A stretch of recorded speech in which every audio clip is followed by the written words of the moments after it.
Hello, friends. This is Chandrakant from Akulmach Technologies, and welcome to Neville Gaunt Live. And as the name suggests, this is a special program for Mr. Neville Gaunt, who's the top influencer in the world today, among the top 100. And we are very honored to have Neville Gaunt with us. Welcome to this series, Neville. Good morning, CK, and good morning, everybody. And thank you. Let's get into a new series and start airing people's grievances around the world, because the last 9 months, 10 months have been COVID lockdown. Once again in the UK, we're in another month-long lockdown where I would say our human rights, actually, our right to live the way we want to live, are not surprisingly been taken away. And we should accept that, because actually we're fighting a disease that we can't see, we can't touch, we can't feel.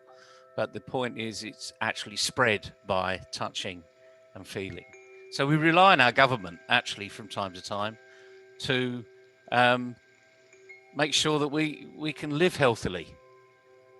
So maybe that's a good way in today, because we are on lockdown and we are being suppressed with our normal daily work. But as you've got in India, you've got some big issues that are being talked about in the High Court, haven't you? Yes, actually, the issue is gone beyond the High Court, and it is also one of the liberty rights of people, where the liberty has been taken away of some of them. And when we take liberty of few, it affects the entire population of 1.3 billion. Because if you take liberty of few, that means tomorrow anybody's liberty can be taken away. So I think the issues are much graver, much bigger, and there is a political dispensation which is coming into the fray, and there is a long story, but we don't want to talk about the political aspect. We want to No. talk about the attitude and why the free speech is so important.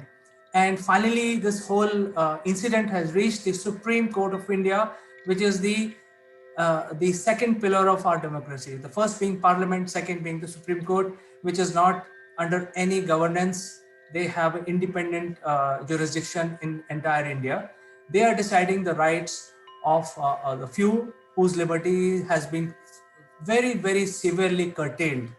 And this is happening because, Neville, let me update you a little bit more, that there were people who were speaking against the government, and the government did not have the right attitude to answer them. So what they did, they went behind using their machinery around these individuals and curtailed their liberty. So I think with your experience and with your stature, you can tell us what is the importance of free speech, and how it is linked to the attitude and what makes you a leader. It's a really interesting discussion, because in certain social media arenas in the last couple of weeks, there's been this thought process or the concept of whistleblowing. Now, why do people whistleblow? I mean, what is whistleblowing? It's when something is happening in an organization, a country, a village, whatever it is, and it's not right. The consensus of everybody, people's rights are being suppressed by a few people that are powerful and know how to work the system. And that's why we have whistleblowers. You have, like, WikiLeaks, the person that whistle blew on, Julian Assange, that said this isn't right. This is information that everybody should know about.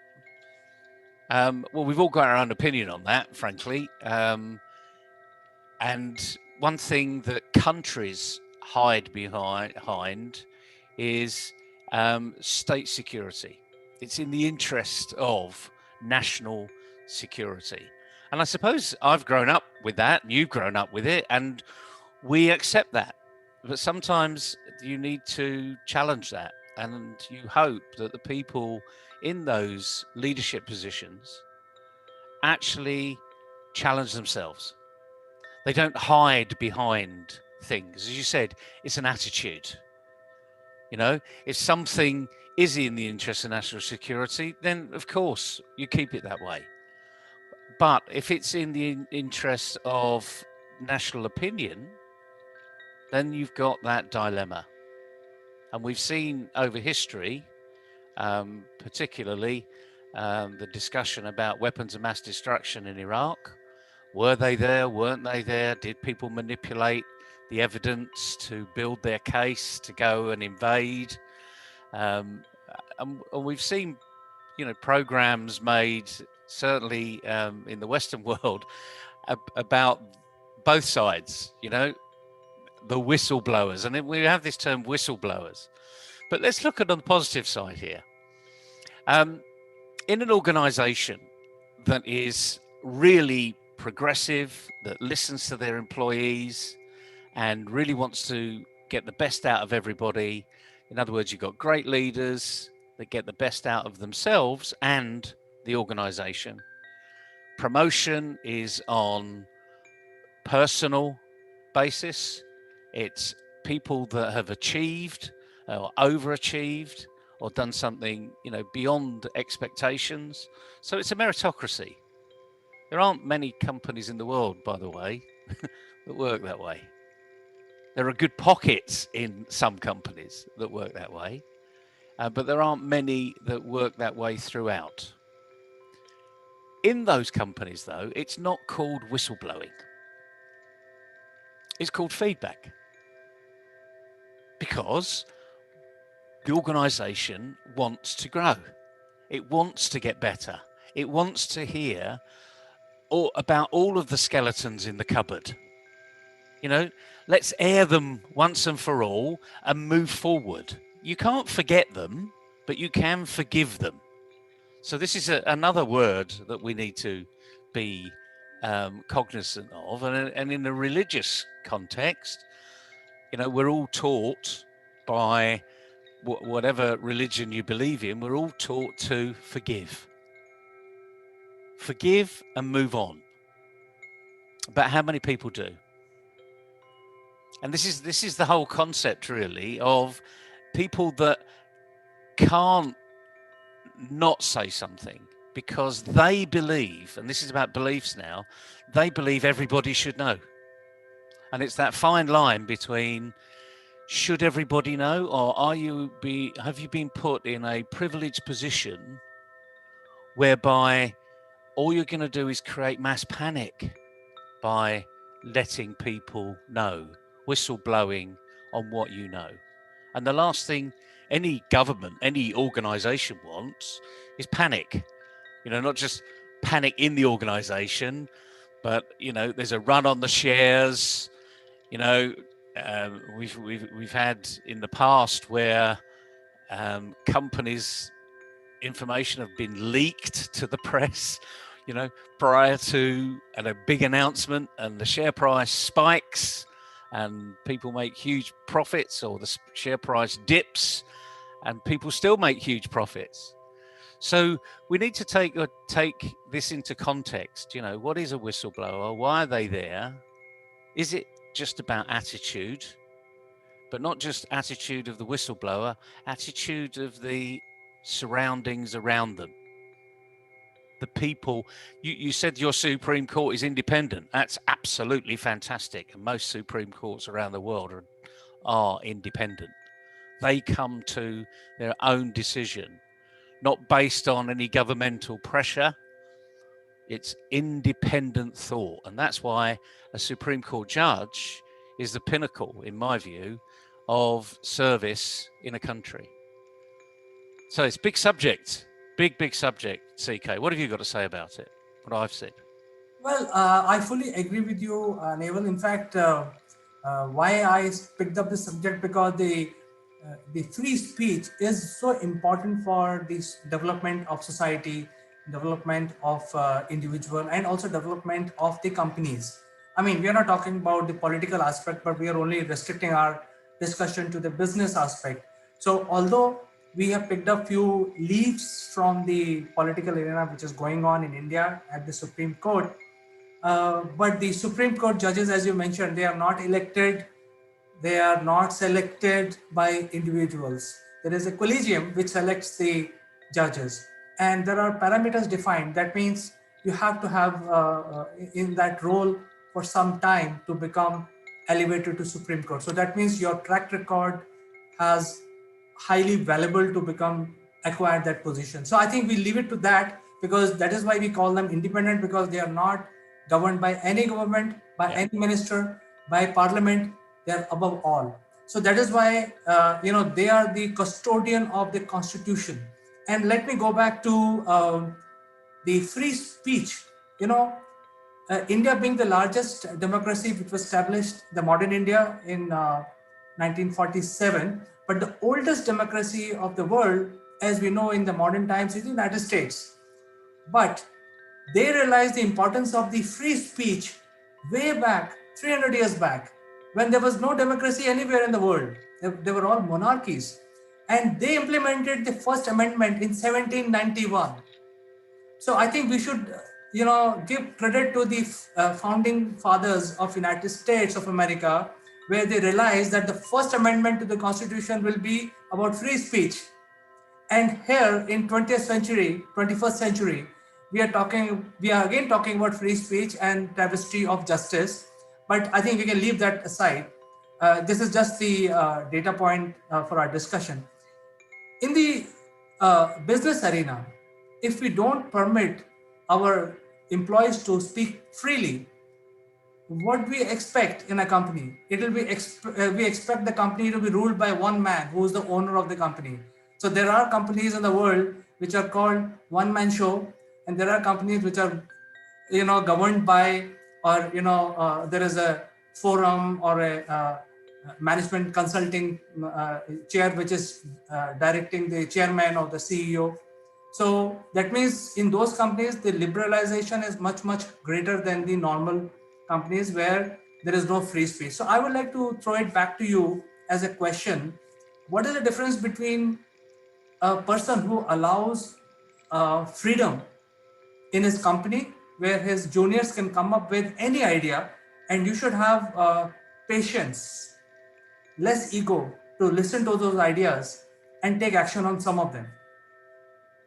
It's a great question, and one that in my career I now know, having looked at many other companies around the world, how fortunate I was throughout my career of being able to comment and for those comments to be listened to. It wasn't always, I didn't always get what I wanted, but that isn't the point. It's been, first issue is welcoming with open arms a discussion about what the team's doing, how the team's performing, and how you're performing in the team. Now, of course, in the modern day arena, certainly in the last 20 years, but even when I had a proper job in corporate life last century, we had HR reporting, and they called it performance reporting, and in many organisations they still do. You get an annual appraisal, and then you get your annual increase, because you always expect an increase, don't you? I mean, that's what happens. The pay always goes up, never goes down. Until COVID came along, when all of a sudden all of these metrics are now being, confused in areas. But it was that you would have an annual appraisal, and then a month later, you got an announcement of your increase and your bonus, your one-off. So there was an automatic linking between the annual appraisal and your pay.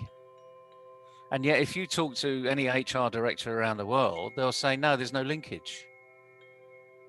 To which I say, well, why do you do it at the same time? Why don't you actually have it 6 months apart? And then you can actually tell people there is no linkage, because your annual appraisal is based upon the last 12 months. And then 6 months later, you get your new paycheck, your new bonus, whatever that's going to be. So do organizations, the question I ask myself all the time when I go into an organization, do you encourage people to speak out? Do you, in essence, engage, educate, and literally and listen to what's going on in the organization? Because if you don't, there's this classic phrase in leadership terms: do leaders walk the talk? And that's what it comes down to. It comes down to leadership. If you've got a boss that actually says, if you ever think we can do things better, don't rush into my office and, tell me all at once, because it'll be garbled. It won't be a very strong message. Make your case, and once a week, once a month, we'll have that discussion with the team. What that means is you're empowering your team to come up with new ideas, new ways of doing it that's going to be better for the team. Not just better for themselves, because if you make it too personal, people are only going to come in and say, me, me, me, me, me. You don't want to do that either. What you want to do is say, look, we work as a team. You all sort of know what each other does. You see how the jigsaw is made together. Let's see what we can do to improve the efficiency and effectiveness of the jigsaw. Can we do it with less people? Can we do it with less money? Can we actually take administration out of the system? We're preparing a report. Who's reading it? Why are they reading it? Do they still want it? Is the frequency of when they get it useful? We were, I was in group consolidations for several years, and the most important part of our job wasn't what we did, it was what the effect of what we did had on the business. So we were quite proud to get our monthly report, which was historical, what happened, but, and this is what we believe why it happened. We would get that out by the 5th of the following month. Now, already it's 5 days out of date. But it got into the hands of the managers so that they could make alignments so that the next month reporting, which was now 25 days later, so 5 days had already gone, could improve. They could shift and make adjustments, sometimes very marginal, sometimes quite dramatic. They could make adjustments to get back on track to what the forecast was going to be. And you're only going to do that if you've got an open discussion arena. You might call it freedom of speech. In a business, if you can say what you think based upon the evidence that you see, then your boss needs to turn around to you and say, you're right, or slight grey area here, or you're wrong. But not just say you're right, grey area, you're wrong. Give you an explanation of why you're wrong, what you've missed, so that next time you grow and don't take what we call behavioural waste further in the system. So you're improving your knowledge base by having the right discussion at the right time. They call it just in time for everything. But being recognised in the organisation that you're there to add value. And this is part of you adding value. And unless you entertain those discussions and in your own little department, walk the talk and encourage others to walk the talk and recognise, we don't want to be having fires burn high every time. We want to try and make this department, this organisation run as smoothly as possible, and at the right time, which could be daily, it could be weekly, it could be monthly, whatever the right time is, we all come together and we look for improvement. And the other thing is, not only do we look for improvement, but we celebrate the successes we've had. It's a big subject, this, you know, and I'm interrupting you a little bit here because you want to say something. So go ahead, you know, freedom of speech. You go ahead. Neville, I think you have given a very nice explanation of why the freedom of speech in a corporate or in a company is very important.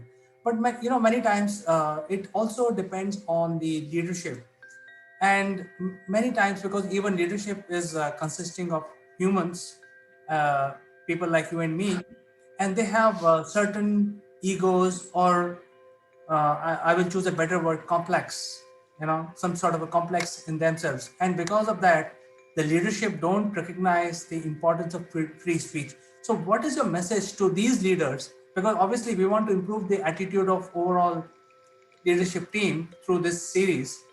What is one message or a couple of messages you want to give to not have your personal complexes come in the way and stop the freedom of speech in your company? Great question. And the simple answer is look in the mirror to start with. You need to ask yourself a couple of questions. Do my team trust me? Am I supportive of them? Do they think that I'm a good boss? And this is where you need to be honest with yourself. And you can ask lots more questions, but start with the ones that are really simple but are really hard. Am I a good boss? What makes me think I'm a good boss? How do I know I'm a good boss? And the other thing is, we've all got a bias. There's been a lot of discussion in the last month or two about personal bias. You mentioned it, actually, with High Court judges. They're independent. There is no bias. They don't lean towards the government. They don't lean towards the people of the country. They should be biased towards protecting the Constitution, because a lot of effort went into developing that Constitution. And whilst it's challenged on a regular basis, if it's a robust Constitution, it never fails you. And that's the whole purpose or part of the purpose of the Supreme Court. But coming back to your little team, your small team, because most SMEs have a small team. How you do this is you recognize everyone has a bias, but what you want is it's service above self. There is this thought of service leadership, which works quite a lot of the time, but can be abused if you go too far. But if you think about what's best for the organization, and you always do what's best for the organization, you will gain the respect of everybody, because they'll know who you are, and they'll know that they now need to be doing what's best for the organization, not what's best for them, not allow their egos to get there, so they get the pay rise and their colleagues don't get the pay rise. This is about, there's no I in team, but there's me and my mate. And if you think of me and mate, they're all in team, but there's no I, if that makes sense. So we're working for other people, not bringing apples in and saying, oh, look how good I am, here's an apple for the teacher. That isn't working for other people. Celebrating success of other people, that's working with other people. These things have been written for years and years and years, and you've only got to pick up a good leadership book and you will find the answer to the simple question, do leaders make all the decisions? The answer is no. They only make decisions that they're entitled to make. Neville, let me share some experience that I had, my personal experience, having worked with few organizations, few corporates, few of them are global and few of them are small. I have never seen any company implementing a true 360-degree appraisal system. There was one company which had the courage to implement the beta, but then they also got chickened out and they did not implement 360 degrees. So I'm just talking about the global names. I don't want to mention these names, but they are present in every country and they are global powerhouses. None of these companies have courage to implement 360 degrees. Yet there are books written on them. In fact, in some sense, we are also making that discussion in this series today. Uh, but I don't think people have courage to do that. I think the first thing we need to battle is to, give them courage, because if you want to implement freedom of speech, the leadership team must have courage. So another C for you. It's always about the C's: commitment, courage, competence, capability. The thing here is, when you start a company off, all companies are started with one person's idea.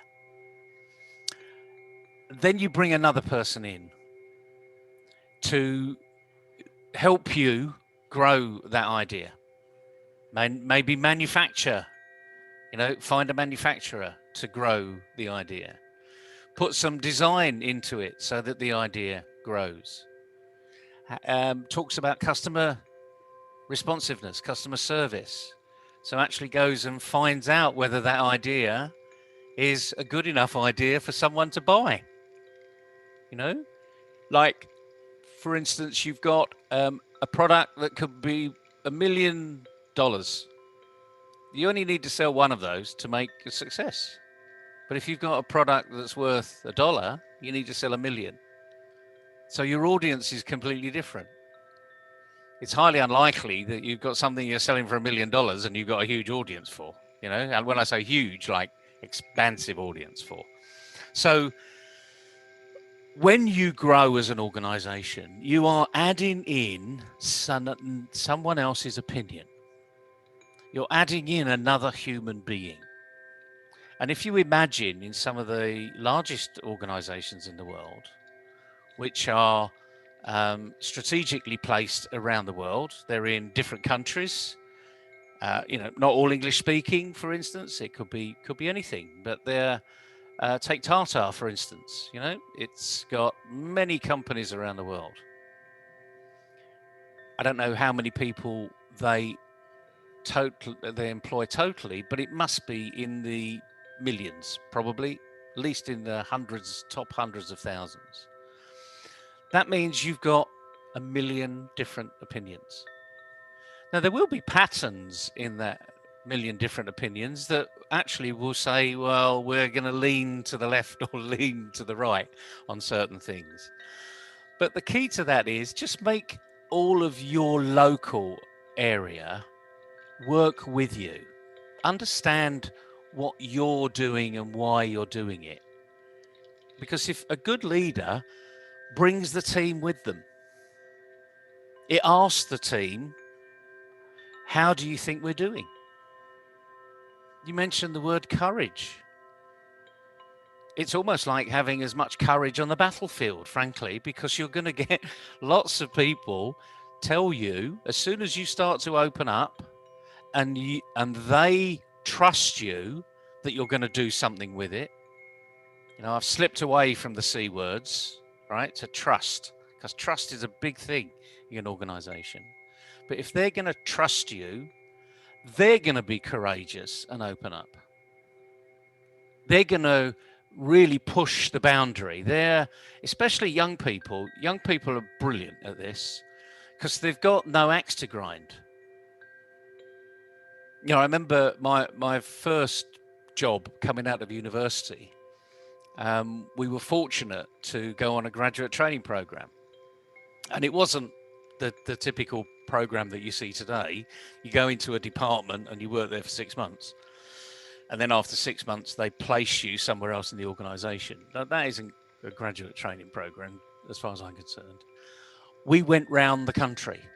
We went to all of the manufacturing bases around the country, and we learned the difference in manufacture.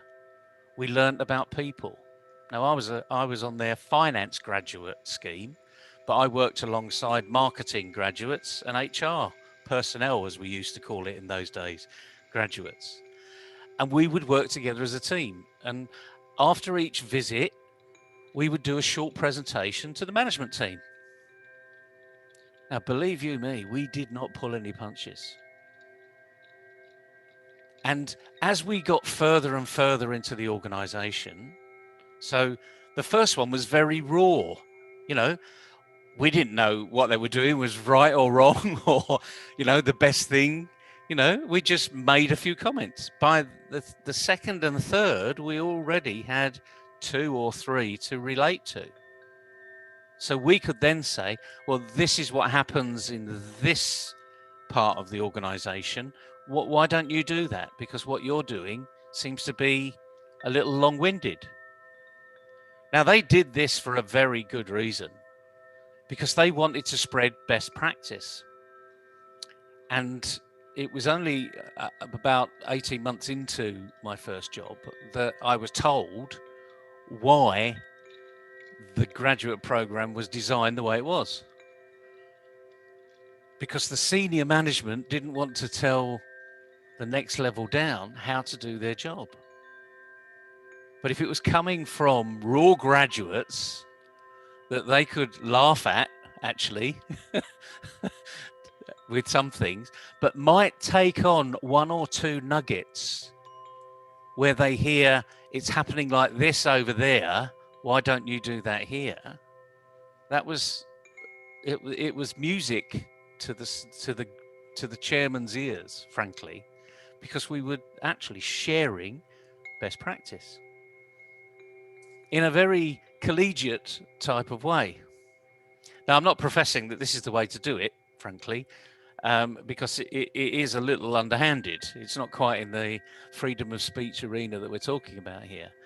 But if you do have an organization that shares because they care about the organization, you'll get the best out of everybody. Because people will then say, oh, I'm here on merit. I better start performing. And they kick into their own leadership pattern. Their ego goes. Just because they've been there 10 years and someone's been there 5 years and that younger person is their boss, it doesn't matter. They're quite happy where they are. Now, this doesn't happen in as much as we would like to think it happens, but it's down to the attitude of the leadership where it really can make the difference. Neville, I think this is a very vast subject, as you mentioned correctly, but I think it starts with freedom of speech. And I think the message that you have given us and other CXOs, leadership who are watching this program is very clear. The freedom of speech in your company will automatically lead to freedom of thought. So any company which is existing today must have freedom of thought among their employees, among their partners, among their investors. Because if the freedom of thought is not there, then you will not be able to diversify. You will not be able to find solution to your clients. And that is why freedom of speech is directly linked to your business and your profitability. So with this, I will end this discussion today, Neville. Thank you very much. And we will catch up in the next episode of Neville Gaunt Live. Thanks very much, CK. Enjoy yourself, everybody, and go out there and enjoy it, because business should be fun. So I keep being told. Take care and bye-bye, Neville. Bye-bye.